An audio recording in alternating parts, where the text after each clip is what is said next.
I've helped run, manufacturing businesses, e-commerce businesses. My friends and I own a bank, like that, and I think that very broad perspective on markets began to inform an intuition that everything that people are taught about economics today, that's sort of the conventional view, is a pack of lies. And that if you take it seriously and enact policy on the basis of it, the only thing that can happen is that the rich will get richer and everyone else will get poorer. And, a signal piece of that evidence for me, sort of a thing that really sort of galvanized my interest was that I got to look at the IRS tax tables in 2007, 2008, which showed American income shares and the history of that.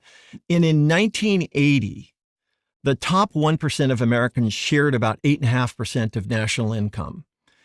By 2007, that 8% had grown to 22%, as I recall. So tripled, largely, as a share of national income. While the bottom 50% of Americans, their share fell from about 18% in 1980 to 12% in about 2007. And what I did is I took those numbers and I stuck them in a spreadsheet and said, what happens if this trend continues for another 30 years? And the answer is revolution. It's just arithmetic, because you cannot sustain a capitalist democracy if the top 1% controls 45 or 50% of income and the bottom 50% shares 5. This is not a deep political insight. This is just math. And I freaked out and decided that I needed to devote myself to trying to figure out why this happened and how you could fix it.